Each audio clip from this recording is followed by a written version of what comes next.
오늘 말씀은 마태복음 1장 18절에서 25절까지 말씀입니다. 예수 탄생의 비밀이다 하는 제목으로 말씀을 나누겠습니다. 먼저 본문을 읽어 드리겠습니다. 예수 그리스도의 나심은 이러하니라. 그의 어머니 마리아가 요셉과 약혼하고 동거하기 전에 성령으로 잉태된 것이 나타났더니 그의 남편 요셉은 의로운 사람이라. 그를 드러내지 아니하고 가만히 끊고자 하여 이 일을 생각할 때에 주의 사자가 현몽하여 이르되 다윗의 자손 요셉아 네 아내 마리아 데려오기를 무서워하지 말라. 그에게 잉태된 자는 성령으로 된 것이라. 아들을 낳으리니 이름을 예수라 하라. 이는 그가 자기 백성을 그들의 죄에서 구원할 자이심이라 하니라. 이 모든 일이 된 것은 주께서 선지자로 하신 말씀을 이루려 하심이니 이르시되 보라 처녀가 잉태하여 아들을 낳을 것이요 그의 이름은 임마누엘이라 하리라 하셨으니 이를 번역한즉 하나님이 우리와 함께 계시다 함이라. 요셉이 잠에서 깨어 일어나 주의 사자의 분부대로 행하여 그의 아내를 데려왔으나 아들을 낳기까지 동침하지 아니하더니 나음의 이름을 예수라 하니라 그랬습니다. 예수 탄생의 비밀이다 하는 제목으로 말씀을 나누겠습니다. 다시 오실 만왕의 왕 예수님을 사모하는 이때에 예수님이 육신의 몸을 입으시고 이 땅에 오신 하나님의 뜻을 살펴보기를 원합니다. 하나님께서 생각하시는 이 구속사의 순서는 율법 이전의 시대, 또 그리고 율법 시대, 그리고 복음의 시대로 명확히 구분되어져 있습니다. 모세가 시내산에서 율법을 받기 전에 즉 율법 이전 시대가 있었습니다. 그리고 모세로부터 예수님이 오시기 전까지의 율법 시대가 존재하였고 물론 예수님이 오셨을 당시에도 예수님의 복음 전파가 있었지만 율법 시대와 복음 시대가 함께 맞물려 들어가는 그런 시대, 율법 시대가 존재하였으며 또한 율법 시대의 마지막 선지자인 세례 요한의 죽음으로 율법 시대가 종말을 고하게 됩니다. 그런데 놀라운 사실은 세례 요한이 죽음을 맞이하기 전에 예수님께서 율법 시대에 육신의 몸을 입고 오셔서 곧이어 끝나게 될 이 율법 시대에 사시면서 이 율법을 복음으로 완성하시며 복음의 시대를 열어 젖히셨다는 것입니다. 우리가 이 말씀을 잘 알아야 됩니다. 창세기 1장 4절로 가보면 빛이 하나님이 보시기에 좋았더라. 하나님이 빛과 어두움을 나누사 하나님이 빛을 낮이라 부르시고 어두움을 밤이라 부르시니라. 저녁이 되고 아침이 되니 이는 첫째 날이다. 이 6일의 창조 사건을 다루고 있는데 빛과 어둠을 나눈 이것이 우주에 떠 있는 어떤 별들, 행성을 말하는 것이 아니라 빛의 생명, 어두움의 생명을 증거하고 있다는 것을 우리가 깨달아야 됩니다. 빛의 생명과 어두움의 생명을 나눴다.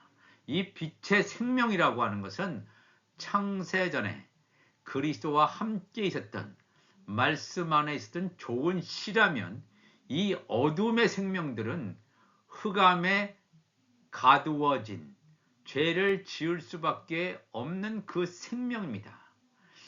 하나님이 빛을 낮이라 부르시고 이 빛을 낮이라 부르시고 어두움을 밤이라 부르시니라. 저녁이 되고 아침이 되니 이 유대인의 시간 개념은 저녁 오후 6시부터 하루가 시작됩니다. 저녁이 되고 아침이 되니 저녁이라고 하는 것은 어두움이 지배하는 시간입니다. 어두움이 지배했다라고 하는 것은 바로 율법이 지배하고 있는 때입니다. 흐릿한 달의 영광과 같은 흐릿한 바로 이 율법이 먼저 오고 저녁이 되고 아침, 빛이 찬란한 이 광채가 찬란한 빛의 시대, 복음의 시대가 온다라고 하는 것을 창세기 1장 4절 5절은 증거하고 있습니다. 율법의 시대가 먼저 오고 그 다음에 복음의 시대가 옵니다. 복음의 시대가 왔다면 율법의 시대가 올 필요가 없습니다. 그러나 율법의 시대가 왔다라고 하는 것은 첫 언약인 율법으로는 완전한 구원을 이룰 수 없기 때문에 반드시 복음의 시대가 오게 됨을 예고하고 있다는 것입니다. 저녁이 됐다라고 하는 것은 아침이 올 것임을 예고하고 있습니다. 저녁으로 끝난다? 그러면 구원받는 자가 하나도 없다라는 것입니다. 저녁이 되고 아침이 되니 이는 첫째 날이라 그랬습니다.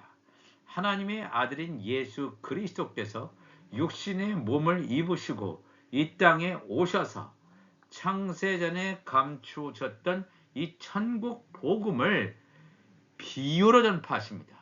비유로 전파하시기 때문에 이 말씀을 깨달을 수가 없습니다.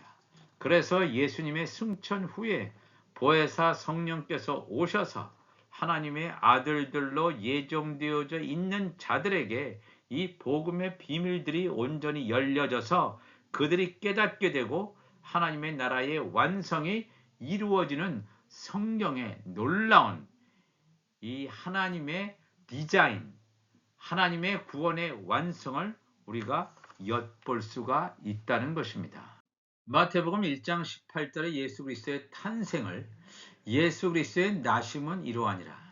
그의 어머니 마리아가 요셉과 약혼하고 동거하기 전에 성령으로 잉태된 것이 나타났더니 그랬습니다. 참으로 놀라운 말씀이 아닐 수 없습니다. 예수 그리스도라고 하는 것은 하늘에 속한 자입니다.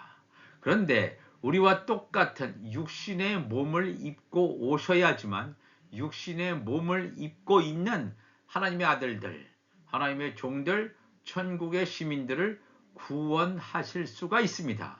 그런데 예수 그리스도가 이 땅에 나시는데 어머니 마리아가 요셉과 약혼하지만 아직 결혼하기 전입니다. 약혼하고 정혼하고 일정 기간이 흐른 다음에 결혼하게 되어 있는데 동거하기 전에 기막힌 타이밍이죠. 그때에 성령으로 마리아에게 잉태된 것이 나타났다 그랬습니다. 모든 산자의 어미로 예정되어 있는 이 하와, 이 영적 계보를 따라서 이어지는 자가 바로 이 동정녀 마리아입니다. 물론 이 당시에 마리아도 역시 율법 아래에 있었습니다. 왜 나에게 이러한 이해 불가능한 사건이 일어났는지 이 마리아는 결코 그 당시에는 이해할 수 없었습니다. 다윗 왕의 계보에 속하는 남편 요셉과 정혼을 합니다. 이것도 놀라운 하나님의 섭리입니다. 아직 결혼 관계는 이루어지지 않은 참으로 기막힌 하나님의 타이밍임을 우리는 알아야 됩니다. 이 예수님은 구약 성경이 예언한 다윗 왕의 후손으로 오신다라고 하는 이 예언의 약속을 온전히 충족시키면서도 죄의 몸을 입고 태어나시지 않는 절묘한 신의 한 수로 요셉과 마리아의 정혼 기간에 성령으로부터 탄생하시는 놀라운 출생의 비밀을 가지고 계십니다. 이 말씀은 창세기 3장 15절에 내가 너로 뱀 사탄 너로 여자와 원수가 되게 하고 내 후손도 뱀의 후손도 여자의 후손과 원수가 되게 하리니 즉 이 땅에는 뱀의 후손이 있을 것임을 여자의 후손이 있을 것임을 성경은 증거하고 있습니다. 여자의 후손은 내 머리를 상하게 할 것이며 여자의 후손은 동정녀 마리아의 후손으로 동정녀 마리아를 통해서 성녀로 잉태하여 오신 메시아 예수 그리스도가 이 사탄의 머리를 상하게 할 것이요 너는 그의 발꿈치를 예수 그리스도의 발꿈치를 상하게 하는 십자가 사건을 여기서 증거하고 있습니다. 메시아이신 예수님은 여자의 후손으로 오시게 되어 있다라고 하는 것을 우리는 이 말씀을 통해서 깨달아야 됩니다. 아, 여자의 후손. 여자의 후손이라고 하는 것은 이 땅에 어떻게 보면 땅에 속한 제단 가운데서 예수님이 나와야 되는데 그렇다면 예수님은 죄의 몸으로 오셔야 됩니다. 예수님이 죄의 몸으로 오시면 다른 사람을 구원시킬 수가 없습니다. 그렇기 때문에 예수님은 모든 산자의 어미로 예표된 하와의 영적 계보를 이어서 바로 이 동정녀 마리아의 몸을 빌어서 이 땅에 오시게 됨을 우리가 깨달아야 됩니다.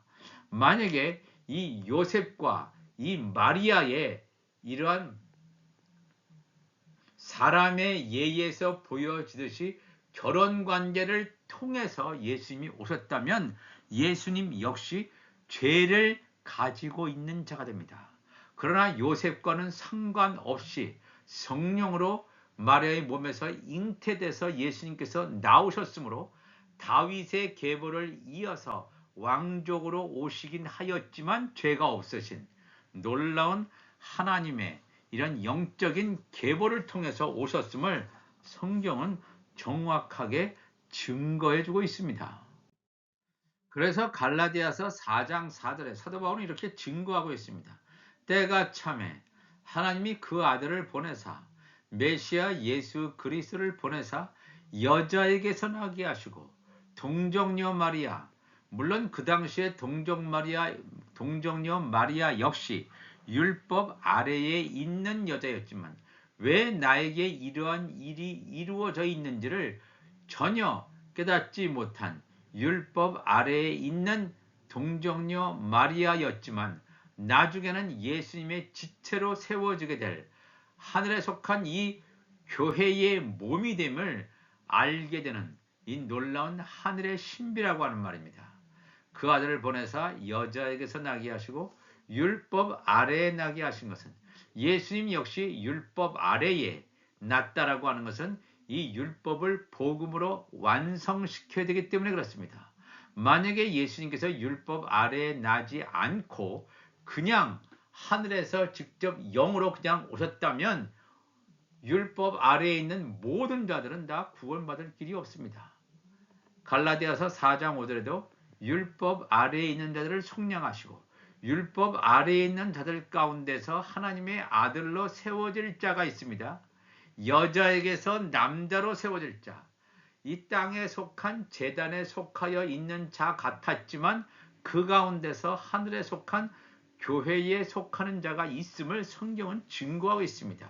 이 두 교회, 하늘에 속한 교회와 땅에 속한 교회가 있음을 성경은 우리에게 정확하게 증거해주고 있습니다.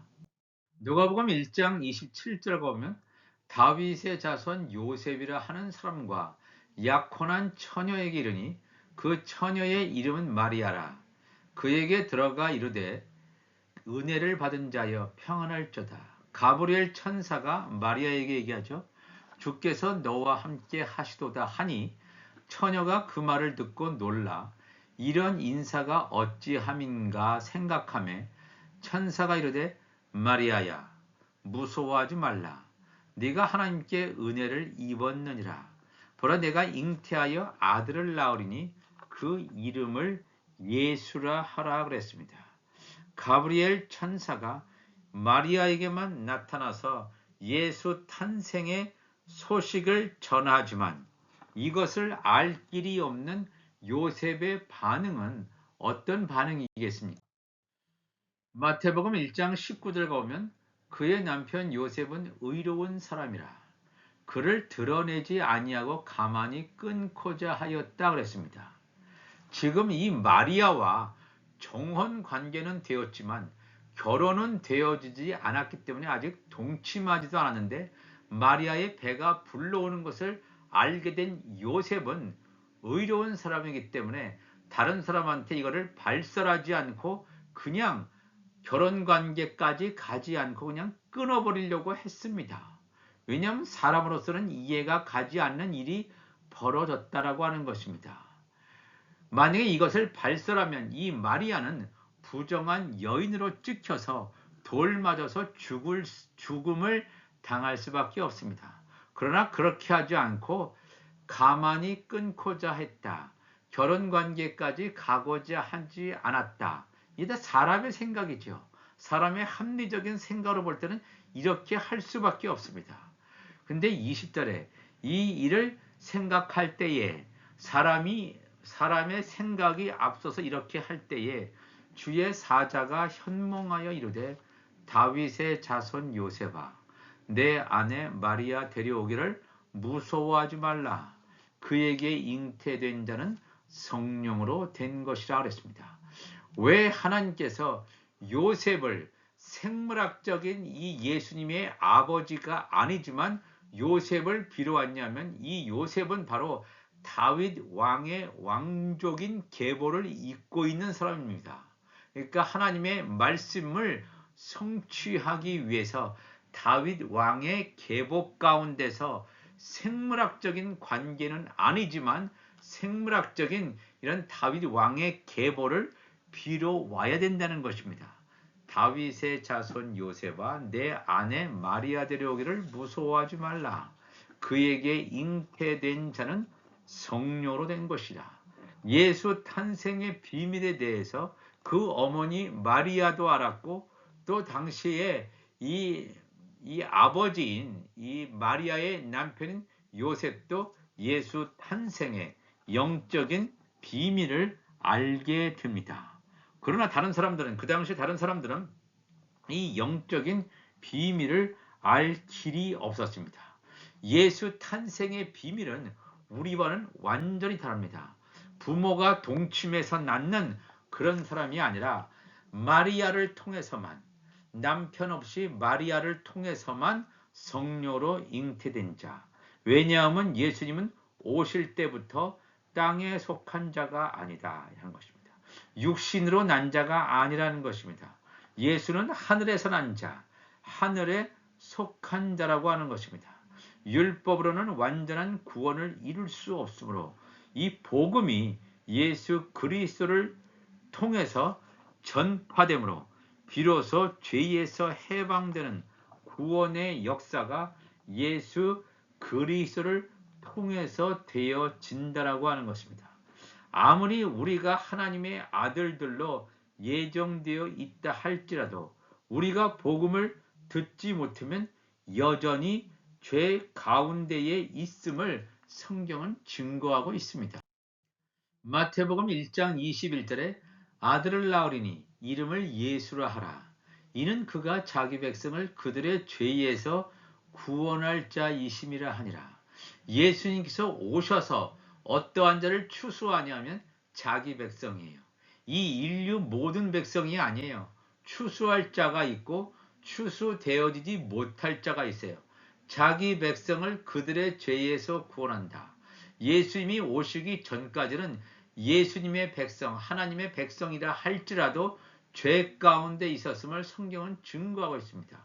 왜냐하면 복음을 듣지 못하면 다 율법 아래에 있고 죄 가운데 있고 다 멸망을 당할 수밖에 없다라고 하는 것을 성경은 증거하고 있습니다. 내가 아무리 깨끗하게 살았고 의롭게 살았다고 자부한다 할지라도 복음을 믿지 않으면 다 죄 가운데 있다. 죄 가운데 있다라고 하는 것은 죄에서 사함을 받지 못하면 구원받지 못하는 것입니다. 요한복음 6장 37절로 가보면 아버지께서 내게 주시는 자는 아버지께서 예수님에게 모든 사람을 주시는 게 아닙니다. 내게 주시는 자는 다 내게로 올 것이다 그랬습니다. 성령이 강제 집행해서 분명히 예수님께로 올 것이요 내게 오는 자는 내가 결코 내쫓지 아니하리라. 6장 39절에도 나를 보내신 이의 뜻은 내게 주신 자 중에 내가 하나도 잃어버리지 아니하고 그랬습니다. 하나님께서 예수님께 보내신 자 한 영혼도 아들이든 종이든 한 영혼도 믿음의 열매를 다 거두신다. 그리고 또 행위의 소산인 이 천국 시민들도 다 거둔다는 것입니다. 마지막 날에 다시 살리는 이것이니라. 내 아버지의 뜻은 아들을 보고 믿는 자마다 영생을 얻는 이것이니 마지막 날에 내가 이를 다시 살리리라. 남자의 부활을 통해서 하나님의 아들들을 살리고 여자의 부활을 통해서 하나님의 종들을 살리는 이 마지막 때에 추수하실 것을 분명히 증거하고 있습니다. 하나님께서 아들 예수 그리스도에게 보내시는 자 한 사람도 잃어버리지 아니하시고 예수님께서 다 추수하시겠다는 엄청난 약속을 하시고 있습니다. 그렇기 때문에 예수님께서 초림으로 오셨다라고 하는 것은 구원주로 이 말씀을 주시는, 즉 씨 뿌리는 자로 오셔서 복음의 씨와 율법의 씨를 뿌리신 것을 우리가 알게 됩니다. 이 모든 일이 된 것은 주께서 선지자로 하신 말씀을 이루려 하심이니 이르시되 보라 처녀가 잉태하여 아들을 낳을 것이요 그의 이름은 임마누엘이라 하리라 하셨으니 이를 번역한즉 하나님이 우리와 함께 계시다 함이라. 요셉이 잠에서 깨어 일어나 주의 사자의 분부대로 행하여 그의 아내를 데려왔으나 아들을 낳기까지 동침하지 아니하더니 나음의 이름을 예수라 하니라 그랬습니다. 예수 그리스도의 초림의 역사는 죄의 사함을 이루시기 위한 바로 구원주로 오신 것을 보게 됩니다. 초림의 예수 그리스도를 영접하는 자, 하나님의 아들들도 있고 하나님의 종들도 있을 것입니다. 초림의 예수 그리스도. 그러나 이제 곧 예수 그리스도의 재림을 경험할 때가 점점 가까이 다가옵니다. 다시 오실 예수 그리스도는 만왕의 왕 예수 그리스도입니다. 죄를 구원해 주시는 이 구원주가 아니라 물론 하나님의 종들에게는 그냥 우리의 구원주를 저들은 찾기 때문에 굵은 베옷을 입고 회개에 합당한 구원의 표를 받기 위한 하나님의 종들도 있지만 하나님의 아들들은 만왕의 왕 예수 그리스도를 사모하며 이 성탄절, 성탄의 계절을 맞이한다라고 하는 것입니다. 예수 탄생의 비밀, 이 마리아를 통해서 이 모든 산자의 어미로 예비된 마리아를 통해서 성녀로 잉태되어서 오시는 것을 보게 됩니다. 요한복음 19장 26절에 가보면 예수님께서 십자가 지고 가실 때에 자기 어머니와 사랑하시는 제자 요한이 곁에 섰는 것을 보시고 그 어머니 마리아에게 이렇게 말씀하십니다. 여자여 보소서 아들입니다 그랬습니다. 이 놀라운 말은 마리아 당신은 이 율법 아래에 있는 여자이지만 아직 천국의 비밀을 알지 못하는 율법 아래에 있는 자지만 나를 낳은 모든 산자의 어미, 부활 생명을 낳는 하나님의 아들을 낳는 모든 산자의 어미다라는 것입니다. 당신은 바로 이 하늘에 속한 교회의 몸이다. 나는 하늘에 속한 교회의 머리지만 당신은 하늘에 속한 교회의 몸이다. 너는 나의 지체다라고 분명히 예수님께서는 마리아에게 증거하고 있습니다. 오늘도 우리가 이 말씀을 통해서 예수 탄생의 비밀이 온전히 드러나는 이때에 예수 그리스도를 온전히 깨닫고 예수님께서 우리에게 전파하신 말씀을 나의 영 속에 온전히 채워서 내 잔이 넘치는, 그래서 하나님 나라의 완성을 위해서 우리가 입을 벌릴 때 하나님 나라 완성, 하나님의 의가 온전히 전파될 수 있는 우리 모두가 되시기를 주님의 이름으로 축원합니다. 다 같이 기도하시겠습니다. 하나님 아버지 감사합니다. 오늘도 귀한 하나님의 말씀을 나누었습니다. 예수 탄생의 영적인 비밀을 함께 나누었습니다. 예수 탄생의 비밀을 온전히 깨달음으로 말미암아 내 안에 모든 이 세포 하나하나가 다 죽고 빛의 갑옷으로 그리스도의 의의 옷으로 전신갑주를 입음으로 말미암아 성령이 말하게 하심에 따라 온전히 성령의 검, 성령의 불이 입을 통해서 나오게 하시고 그러므로 말미암아 열방을 회복하는 하나님의 귀한 군사들이 되게 하여 주옵소서. 감사하며 거룩하신 예수님의 이름으로 기도합나이다. 아멘.